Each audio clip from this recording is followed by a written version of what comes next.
दोस्तों नमस्कार। आप सभी का हार्दिक स्वागत है, हार्दिक अभिनंदन है मिशन डायबिटीज फ्री इंडिया के इस मंच पर। और आज हम सब लोग मिलकर डायबिटीज जैसे गंभीर विषय पे दोस्तों आज चर्चा करने वाले हैं।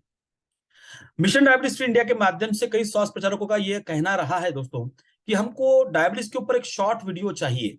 तो आज मैं एक प्रयास कर रहा हूं आप सभी के लिए कि एक शॉर्ट वीडियो के अंदर एक पूर्ण जानकारी आपको दी जा सके। वैसे विषय बड़ा है जहां पर कम से कम 1.5 घंटे का समय लगता है, पर मैं प्रयास करूंगा कि कम समय में और कम शब्दों में और संक्षिप्त में ये जानकारी आप तक पहुंचा सकूं। तो आइए आज की शुरुआत करते हैं। हम प्रमुख विषयों पे आज दोस्तों जो चर्चा करने वाले हैं उसके अंदर है डायबिटीज कैसे होता है, डायबिटीज के कॉम्प्लिकेशंस क्या होते हैं और डायबिटीज रिवर्सल कैसे होता है। दोस्तों ये चर्चा हमारी 4 भागों में रहने वाली है। भाग 1 में हम ये समझेंगे कि डायबिटीज जिसको अपन कहेंगे कि अगर एक डिसऑर्डर है तो हम पहले भाग 1 में ऑर्डर को समझेंगे। भाग 2 में हम डायबिटीज मतलब डिसऑर्डर को समझेंगे। भाग 3 में हम डायबिटीज के कॉम्प्लिकेशन को समझेंगे और भाग 4 में हम रिवर्सल पर चर्चा करेंगे। आइए इसकी शुरुआत करते हैं। देखिए सबसे पहले भाग 1 में हम ये समझने का प्रयास करेंगे कि हमारा शरीर कार्य कैसे करता है। हम सभी लोग जानते हैं कि मानव शरीर जो है वो ट्रिलियंस ऑफ सेल्स से मिलकर बना है। क्लियर। और ये जो ट्रिलियंस ऑफ सेल्स हैं, जब ये किसी एक निश्चित कार्य के लिए एकत्रित होते हैं तो बनता है टिश्यू। ये टिश्यू एकत्रित होते हैं तो बनता है ऑर्गन। ऑर्गन एकत्रित होते हैं तो बनता है सिस्टम और सिस्टम एकत्रित होता है तो बनता है ऑर्गेनिज्म मतलब मानव शरीर। अब इस मानव शरीर की जो फंक्शनल यूनिट है उसको हम बोलते हैं सेल, मतलब हिंदी में बोलेंगे कोशिका। अब इस सेल को कार्य करने के लिए ऊर्जा चाहिए। अब ये ऊर्जा इसको कहां से मिलती है तो हम इसका जवाब जानते हैं कि भाई ये ऊर्जा इसको मिलती है ग्लूकोज से। ग्लूकोज कहां से आता है तो ग्लूकोज आता है हमारे भोजन से। जब हम भोजन करते हैं तो भोजन से पोषक तत्वों की प्राप्ति होती है और मॉडर्न साइंस में कहते हैं कि इससे हमको carbohydrate, protein, fat, vitamin, minerals की प्राप्ति होती है। जब कार्बोहाइड्रेट का विघटन होता है तो उसका अंतिम रूप बनता है ग्लूकोज और ये ग्लूकोज बनने के बाद आ जाता है हमारे ब्लड में और ब्लड से जाता है शरीर की प्रत्येक कोशिका तक, क्योंकि ब्लड हमारे शरीर में ट्रांसपोर्टेशन का काम करता है दोस्तों। अब सवाल ये आता है कि क्या ये ग्लूकोज सेल के अंदर अकेला प्रवेश कर सकता है तो आंसर है नहीं। सभी सेल्स के अंदर ग्लूकोज अकेला प्रवेश नहीं कर सकता है। ग्लूकोज को सेल के अंदर ले जाने के लिए एक हार्मोन की आवश्यकता होती है जिसका नाम है इंसुलिन। अब इंसुलिन कहां बनता है तो इंसुलिन हमारा शरीर स्वयं बनाता है। एक ग्रंथि है पैनक्रियास जिसमें बीटा सेल जो है वो इंसुलिन नामक हार्मोन बनाते हैं। आपके मन में सवाल होगा कि इंसुलिन कैसे बनता है, तो दोस्तों ये 2 तरीके से बनता है। पहला तो ये 24/7 बनता है क्योंकि हमारे ब्लड में एक मिनिमम मात्रा जरूरी है इंसुलिन की। दूसरा, जब भी ब्लड में ग्लूकोज की मात्रा बढ़ेगी तब हमारा बीटा सेल अतिरिक्त इंसुलिन बनाएगा, क्योंकि इंसुलिन का कार्य है आज की कंडीशन में ग्लूकोज को ब्लड में नियंत्रित करने का। अब जैसे हमने भोजन किया, भोजन का पाचन हुआ, पाचन होकर ग्लूकोज बना, ग्लूकोज ब्लड में आया, इसकी सूचना बीटा सेल को मिली और बीटा सेल ने अतिरिक्त इंसुलिन बनाया और वो इंसुलिन बनाकर डाल दिया ब्लड के अंदर। अब ब्लड में इंसुलिन भी आ गया है, ग्लूकोज भी आ गया है और ये दोनों पहुंच जाते हैं सेल तक। अब मैं अगर सरल भाषा में कहूं तो हर सेल के ऊपर एक इंसुलिन रिसेप्टर होता है, मतलब एक ताला होता है। उस ताले में इंसुलिन जो है वो एक चाबी की तरह लगता है और जब ये चाबी की तरह, जिसको हम लॉक एंड की मैकेनिज्म बोलते हैं, जब ये चाबी इस ताले में लगती है तो ग्लूकोज का चैनल या ग्लूकोज का दरवाजा ओपन हो जाता है और ग्लूकोज सेल के अंदर प्रवेश करता है और जाकर सेल का पावर हाउस जो है माइटोकॉन्ड्रिया, उसमें बर्न होता है in the presence of oxygen और फाइनल एनर्जी बनती है जिसका नाम है एटीपी, एडिनोसिन ट्राइफॉस्फेट। सो दोस्तों, सेल के अंदर, कोशिका के अंदर ऊर्जा कैसे बनती हमने पार्ट 1 में समझने का प्रयास किया, भाग 1 में समझने का प्रयास किया। यहां पे हमारा भाग 1 पूरा होता है और अब हम बढ़ते हैं भाग 2 की तरफ और समझने का प्रयास करते हैं कि डायबिटीज क्यों होता है। दोस्तों, सामान्य लोगों से अगर पूछा जाए कि डायबिटीज क्यों होता है तो उनका जवाब आएगा इंसुलिन के कमी के कारण। पर आज हमको इस सेशन के माध्यम से डायबिटीज को सही तरीके से समझने का प्रयास करना है। देखिए डायबिटीज के अंदर टाइप 1 डायबिटीज होता है, टाइप 1.5 होता है, टाइप 2 डायबिटीज होता है। मैं जानता हूं कि आपके मन में तुरंत सवाल आएगा, अरे टाइप 1 तो सुना था, टाइप 2 तो सुना था, टाइप 1.5 क्या हुआ। दोस्तों, जैसे जैसे समय बढ़ता जा रहा है, साइंस आगे बढ़ता जा रहा है, डायबिटीज के नए प्रकार सामने आ रहे हैं। इसमें टाइप 1.5 जिसको लाडा और मोडी के नाम से पुकारा जाता है और जिसके अंदर ये मोस्टली युवाओं में होता है, 25 साल से 35 साल के बीच में, और यहां पे सीधे इंसुलिन की कमी आती है। इस बात को समझना बेहद जरूरी है। दोस्तों, वर्तमान समय में भारत में माना जाता है कि 5% पेशेंट है टाइप 1 डायबिटीज जो कि ऑटोइम्यून डिसऑर्डर बच्चों में होता है, यहाँ पे पूर्णतः इंसुलिन की कमी आती है।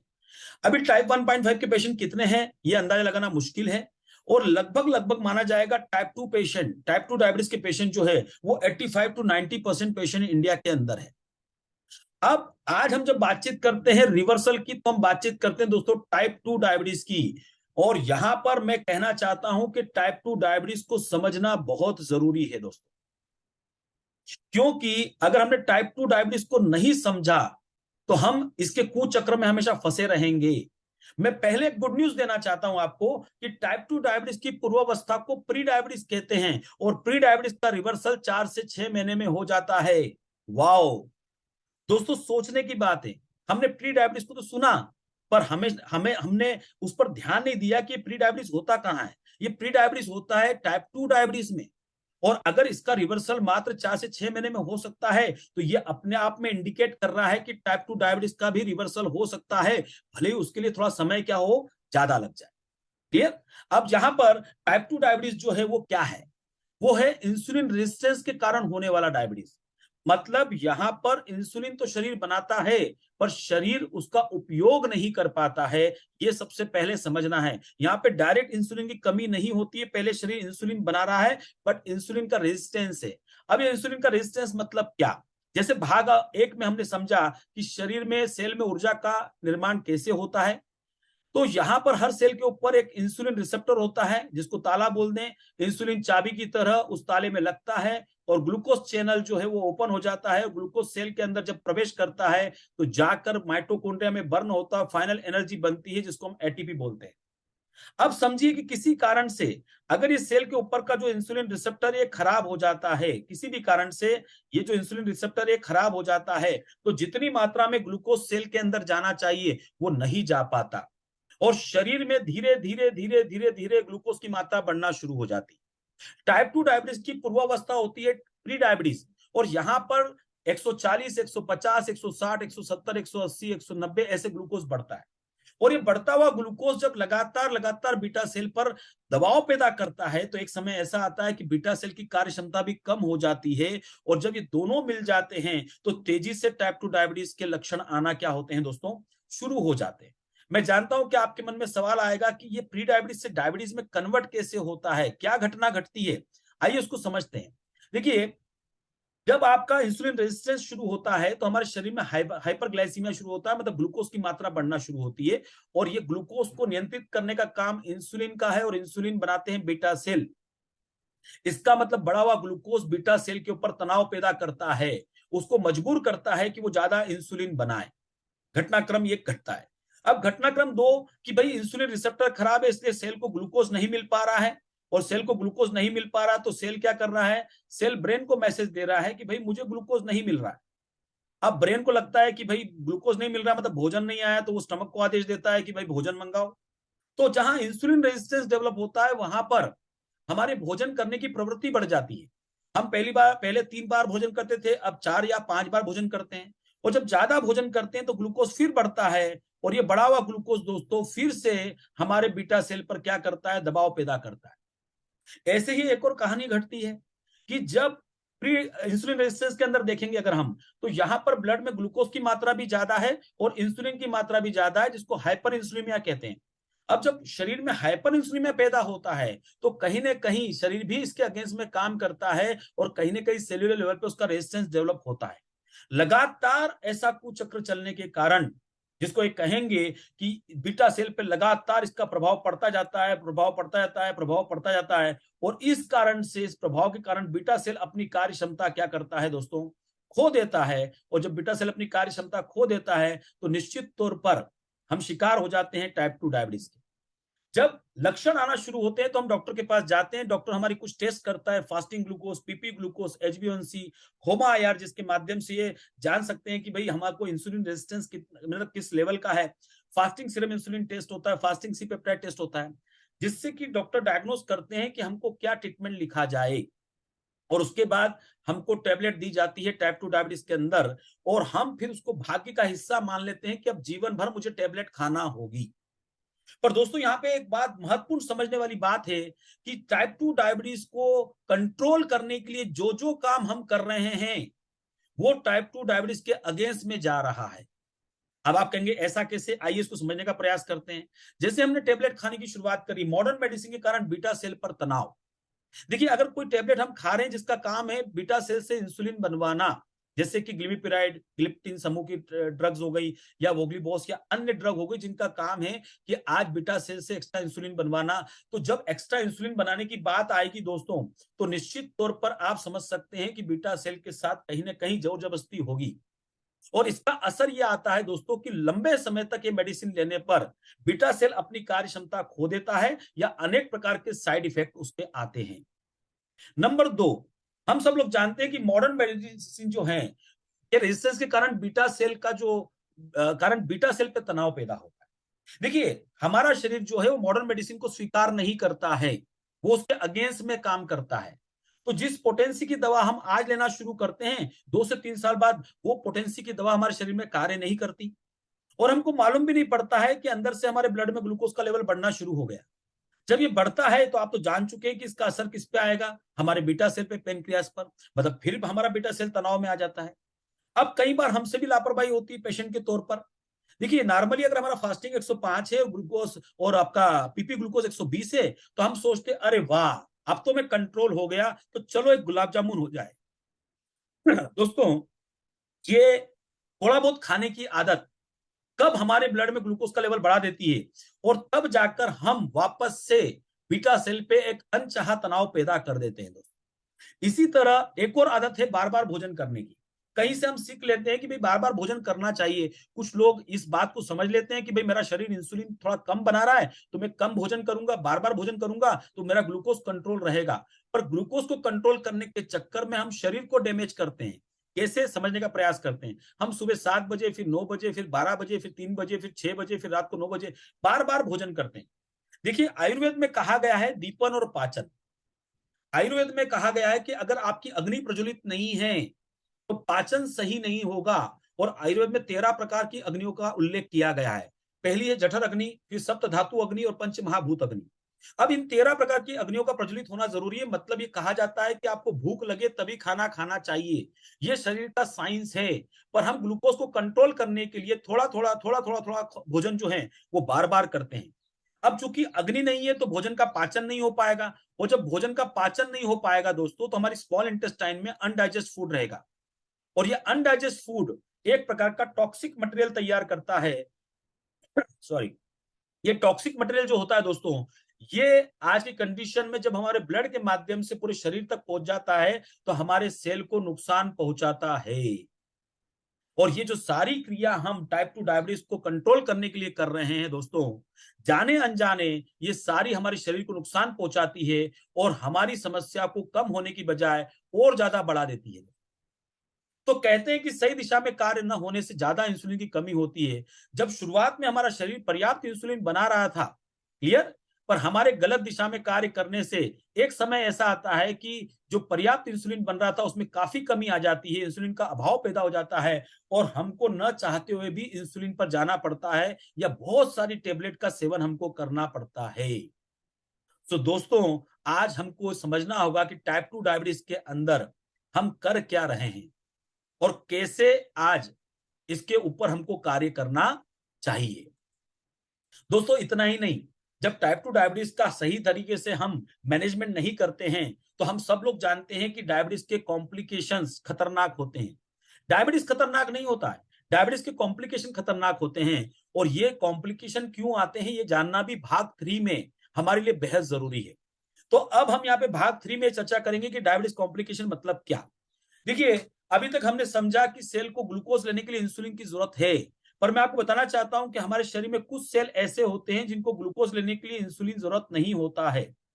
अब आप कहेंगे ऐसा क्यों, तो ऐसी व्यवस्था परमपिता परमेश्वर ने बनाई है दोस्तों, जिसको हम भगवान बोले, वाहेगुरु बोले, अल्लाह बोले, जीसस बोले, जिस भी नाम से पुकारे, उसने मानव की सुरक्षा के लिए ऐसी व्यवस्था बनाई है। क्योंकि कल्पना करिए कि अगर कोई व्यक्ति जा रहा है और रोड एक्सीडेंट हो गया, उसका बीटा सेल डैमेज हो गया, पेनक्रियास डैमेज हो गया, और शरीर इंसुलिन नहीं बना रहा है, और अगर प्रत्येक सेल को ग्लूकोज लेने के लिए इंसुलिन जरूरी है, जैसे टाइप 1 पेशेंट में होता है, तो समस्या क्या होगी कि किसी भी सेल को ग्लूकोज नहीं मिलेगा, और ऐसे समय इंसान की मृत्यु हो सकती है दोस्तों। अब ऐसा ना हो, इंसान के जीवन में इसलिए परमपिता परमेश्वर ने व्यवस्था बनाई कि भाई ये जो कुछ सेल ऐसे बनाए जिनमें ग्लूकोज डायरेक्ट प्रवेश करता है। अब होता क्या है दोस्तों, ये भगवान का आशीर्वाद था जो डायबिटीज में बन गया श्राप। क्यों? क्योंकि डायबिटीज के अंदर हाइपरग्लाइसीमिया होता है, ग्लूकोज का लेवल बढ़ता है, 250, 275, 300, 400, 450, 500 तक जाता है। अब ये बढ़ा हुआ ग्लूकोज जो लेवल है, ये लगातार हमारे सेल के अंदर प्रवेश करता है, लगातार हमारे सेल के अंदर प्रवेश करता है, लगातार हमारे सेल के अंदर प्रवेश करता है। और यहां पर एक मार्किंग के द्वारा मैं बताना चाहता हूं कि एक कल्पना करिए कि ग्लूकोज का लेवल बढ़ता जा रहा है सेल्यूलर लेवल पर। अब जैसे जैसे ग्लूकोज का लेवल बढ़ता जा रहा है, बढ़ता जा रहा है, बढ़ता जा रहा है, क्या होगा? ये सेल डैमेज हो जाएगा। और जब ये सेल डैमेज हो जाएगा तो नई समस्याओं का सामना हमको करना पड़ेगा। दोस्तों, इंटीमा के सेल अगर खराब हो जाते हैं तो डेफिनेटली, इंटीमा मतलब क्या? हमारा जो शरीर है उसमें 96,000 किलोमीटर से ज्यादा की रक्त वाहिनियां, ब्लड वेसल्स हैं। इसका जो इनर भाग होता है, इनर लेयर होता है, वो इंटीमा के सेल से बना होता है। और इंटीमा के सेल प्रोटीन से बने होते हैं। ये प्रोटीन और अधिक ग्लूकोज मिलकर एक चिपचिपा पदार्थ तैयार करते हैं। ये चिपचिपा पदार्थ जो होता है ये पूरी वॉल पर चिपक जाता है और हमारी ब्लड वेसल्स की इलास्टिसिटी जो होती है वो कमजोर हो जाती है, कम हो जाती है। और ऐसी समय में लगातार ये कार्य होने पर हमको एक नई समस्या का सामना करना पड़ता है जिसको हम बोलते हैं हाई ब्लड प्रेशर। ये जो कण तैयार होते हैं, चिपचिपा पदार्थ तैयार होता है, इसे कण ब्लड में सर्कुलेट होते हैं और आपस में प्लंग बनाते हैं। हार्ट में अटके तो हार्ट अटैक या हार्ट की प्रॉब्लम, या ब्रेन में अटके तो पैरालिसिस, ब्रेन स्ट्रोक। क्लियर? उसी तरह नर्व सेल अगर खराब होता है तो नर्व सेल के खराब होने से निश्चित तौर पर इसका पहला असर पांव में देखने को मिलता है। पर ये कहते हैं कि शरीर के प्रत्येक नर्व सेल को, न्यूरॉन को डैमेज होता है। जैसे आपने देखा होगा घरों के अंदर की आपका इलेक्ट्रिक वायर के ऊपर एक प्लास्टिक की शीट होती है जिसके कारण आपका करंट से बचाव हो जाता है। वैसे ही आज की कंडीशन में जो हमारा नर्व सेल होता है, न्यूरॉन होता है, उसके ऊपर एक मेलाइन शीट होती है। और डायबिटीज में ये ग्लूकोज बढ़ने के कारण, हाइपरग्लाइसीमिया के कारण ये मेलाइन शीट डैमेज होती है। तो पाँव में क्या होता है? पहले झुनझुनी आती है, फिर जलन पैदा होती है, फिर पाँव सुन्न हो जाता है। इसका मतलब हमारा न्यूरॉन डैमेज हो चुका है, नर्व सेल डैमेज हो चुका है, सूचना तंत्र बंद हो चुका है। अब ऐसे में पाँव में घाव हो गया तो घाव भरता नहीं और एक समय आता है कि पाँव काटना पड़ता है। इसी तरह दोस्तों, रेटिना के सेल खराब होने के कारण आज हमको आंखों की रोशनी से हाथ धोना पड़ता है। किडनी खराब होने के कारण डायलिसिस पे जाना पड़ता है। दोस्तों, जो आंकड़े मैं बताने जा रहा हूं, निश्चित तौर पर ये थोड़ा सा आपको डरा सकते हैं, पर ये सच है। आज भारत में तो ऐसे आंकड़े उपलब्ध नहीं है, पर यूनाइटेड स्टेट में चूंकि हर व्यक्ति का आज मेडिकल इंश्योरेंस होता है तो वहां पे डाटा मेडिकल का बहुत परफेक्टली मेंटेन किया जाता है। और वो डाटा ये कह रहा है कि लगभग लगभग 70% लोगों की मृत्यु का कारण हार्ट के प्रॉब्लम होते हैं डायबिटीज के अंदर। 70%, बड़ा आंकड़ा है दोस्तों। 70% लोगों की मृत्यु, डायबिटिक पेशेंट की मृत्यु का कारण हार्ट के प्रॉब्लम होते हैं। फिर यहां पर कहा जाता है कि जिनका एम्पुटेशन हो रहा है, पांव कट रहा है, जिनके पांव कटने हैं उसमें 68.6% का कंट्रीब्यूशन डायबिटीज का है। यह भी एक बड़ा आंकड़ा है दोस्तों। आज जिनकी आंखों की रोशनी जाती है डायबिटीज के कारण या उनकी रोशनी कम होती है, ऐसे 1/3 केस होते हैं, उसमें 1/3 में डायबिटीज रिस्पॉन्सिबल है। और इस 1/3 के अंदर 80% लोग अपनी आंखों की रोशनी गंवाते हैं। फिर यहां पर आज की कंडीशन में या उनका विजन कम होता है, ड्रॉप डाउन होता है। यहीं पर किडनी की अगर हम बातचीत करें तो जितने भी डायलिसिस के केसेस उसमें 44% रिस्पॉन्सिबल है डायबिटीज दोस्तों, टाइप 2 डायबिटीज। दोस्तों, आज यहां पर हमको समझने का जरूरत है दोस्तों कि ये जो आंकड़े हैं निश्चित तौर पे हमारे लिए वेकअप कॉल है कि अगर आज हम नहीं जागे तो आने वाला समय बहुत ही हमारे लिए क्या होने वाला है, कहीं ना कहीं कष्टप्रद होने वाला है। तो पार्ट 3 में हमने समझा कि आज हम डायबिटीज कॉम्प्लिकेशन क्या होते हैं। अब हम बातचीत करते हैं पार्ट 4, डायबिटीज का नियंत्रण कैसे होना चाहिए, जिसका इंतजार आप थोड़े समय से कर रहे थे दोस्तों। तो दोस्तों, हम पूरे जीवन में टाइप 2 डायबिटीज को कंट्रोल करने का प्रयास करते हैं, पर आज माननीय डॉक्टर रविंद्र नांदेकर सर 24 वर्षों से एक ही बात कह रहे हैं, रिवर्स टाइप 2 डायबिटीज कंट्रोल नहीं कर सकते दोस्तों। कैसे कंट्रोल करेंगे? 40 वर्ष की आयु में अगर डायबिटीज होता है तो आपको अगले 30-40 साल जीना है। क्या यह संभव है कि अगले 30-40 सालों तक आप बिना किसी फंक्शन में जाए रह सकते हैं, बिना कोई त्योहार मनाए रह सकते हैं, बिना किसी सेलिब्रेशन के रह सकते हैं? अगर ये सब कुछ आपके जीवन में होने वाला है तो मीठा आपके जीवन में आने वाला है, भोजन आपके जीवन में आने वाला है, और ऐसे समय में आप टाइप 2 डायबिटीज को लंबे समय तक कंट्रोल नहीं कर सकते। तो इसका एक ही रास्ता है कि इसको रिवर्स करें। ये बात माननीय डॉक्टर रविनांदेकर सर 24 वर्षों से कह रहे हैं दोस्तों। ये बात अलग है कि आज दिल्ली, मुंबई, पुणे, जयपुर, कानपुर, चेन्नई, बेंगलुरु के डॉक्टर, जो आज एलोपैथिक के डॉक्टर है, वो भी कहना शुरू कर चुके हैं अभी पिछले 2-1 सालों में कि टाइप 2 डायबिटीज रिवर्स होता है। सबके विचार अलग-अलग है, पर ये कहना शुरू कर चुके हैं कि टाइप 2 डायबिटीज रिवर्स होता है। दोस्तों, यहाँ पर पुणे के सुप्रसिद्ध मधुमेह संशोधक माननीय डॉक्टर रवींद्र नांदेकर साहब के बारे में थोड़ा परिचय देना चाहूंगा। माननीय डॉक्टर नांदेकर साहब का स्वयं का जीवन बड़ा कष्टप्रद रहा है, बड़े मेडिकल चैलेंज उनको लाइफ में रहे, उसके बावजूद भी उन्होंने हायर एजुकेशन हासिल किया है दोस्तों। डीफार्म बीफार्म मेरिट में किया है, पुणे विश्वविद्यालय से एमफार्म किया है प्रथम श्रेणी में, औषध निर्माण शास्त्र में पीएचडी किया है, वैकल्पिक चिकित्सा में एमडी किया है, आयुर्वेद की शिक्षा हासिल करी, निश्चय उपचार योग पद्धति की शिक्षा हासिल करी है, एलएलबी और संगीत विशारद भी उन्होंने पूर्ण किया है। उच्च शिक्षा हासिल करने के बाद चूंकि उनका जीवन आयुर्वेद ने बचाया था, तो आयुर्वेद के कौन से क्षेत्र में कार्य करना है, ये प्रेरणा उनको घर से मिली, क्योंकि उनके फादर को डायबिटीज डिक्लेयर हुआ। और जब उनसे जीवन में कहा गया कि आपको टैबलेट जीवन भर लेना होगी, वही उन्होंने निर्णय किया कि जिसका इलाज नहीं, मैं उस क्षेत्र में कार्य करूंगा। और 1993 से उन्होंने कार्य की शुरुआत करी, 1993 से 98 तक उन्होंने कार्य किया, रिसर्च कार्य किया, और फिर अपने फॉर्मुलेशन को तैयार किया और 1500 पेशेंट को देकर उसका एक डाटा तैयार किया। और सन 2000 में ज्यूरिख स्विट्जरलैंड, जिसका पेपर कटिंग आपकी स्क्रीन पर दिख रहा है, यहां पर शिरकत करी और दुनिया के सामने अपने रिसर्च को रखा। इस मीटिंग की अध्यक्षता की थी नोबेल पुरस्कार से सम्मानित डॉक्टर रिचर्ड अर्नेस्ट ने, उनके सामने, और काफी प्रशंसा उन्होंने प्राप्त करी। भारत में आने के बाद अपने कार्य को तेजी से आगे बढ़ाया। सन 2003 में एक और पेपर कटिंग आपकी स्क्रीन पर दिख रहा है, डॉक्टर नांदेकर सर के रिसर्च की चर्चा संसद दिल्ली में भी हुई दोस्तों। विगत वर्षों में, 24 वर्षों में आज हजारों लोगों को उन्होंने नवजीवन प्रदान किया है, और निश्चित तौर पर सरकार और समाज ने उनको समय समय पर सम्मानित किया है। उनको 2008 में राष्ट्रीय पुरस्कार मिला है, 2010 में राज्य पुरस्कार, 2013 में शंकराचार्य अवार्ड, 2016 में राज्य उद्योग भूषण पुरस्कार, 2020 में डॉक्टर सीवी रमन पुरस्कार, और अनेकों अनेकों पुरस्कार समाज और सरकार के द्वारा उनको प्रदान किए गए। डॉक्टर नांदेकर ये जान चुके थे कि टाइप 2 डायबिटीज को रिवर्स करना है या इसको हराना है, तो एजुकेशन देना होगा जन सामान्य को, और इसलिए उन्होंने अन्वेष अर्क प्रतिष्ठान की स्थापना करी। और वर्षों से आज वो निशुल्क चेकअप कैंप करते आए हैं और डायबिटीज अवेयरनेस प्रोग्राम करते आए हैं निशुल्क पूरे भारतवर्ष में। इतना ही नहीं, बाल मधुमेह दत्तक योजना के माध्यम से आज 1400 बच्चों का इलाज टाइप 1 डायबिटीज जो रिवर्स नहीं हो सकता, पर उनको कॉम्प्लिकेशन ना हो, जीवन एक सुरक्षित जीवन रहे, बचाने के लिए आज उनका ट्रीटमेंट पूरी तरीके से फ्री सर की संस्था के माध्यम से चल रहा है। और डेफिनेटली उनके माता पिता के ब्लेसिंग से ये मिशन, जिसको ये कहें कि पूरे देश में आगे फैल रहा है। दोस्तों, आज जब हम टाइप 2 डायबिटीज रिवर्सल की बातचीत करते हैं, तो इसमें इंपॉर्टेंट है व्हाई, क्यों करना है, कैसे करना है, क्या करना है, वो तो बहुत आसान है, बहुत मुश्किल नहीं है, पर क्यों करना है। और कहते हैं जब तक व्हाई क्लियर ना हो, कुछ भी फायदा नहीं है आगे कार्य करने का। तो आइए हम व्हाई को क्लियर करते हैं। क्वालिटी लाइफ, देखिए, ऐसा जीवन जो जीने में मजा आ जाए, अगर ऐसा जीवन आपको चाहिए तो आपको रिवर्सल के बारे में सोचना चाहिए। मॉडर्न मेडिसिन से होने वाले साइड इफेक्ट से छुटकारा, आप सब लोग जानते हैं कि इसका साइड इफेक्ट होता है। अगर जीवन पर छुटकारा चाहते हैं तो रिवर्सल के बारे में सोचना चाहिए। शरीर में ग्लूकोज के हमेशा के होने वाले अप एंड डाउन से बचाओ।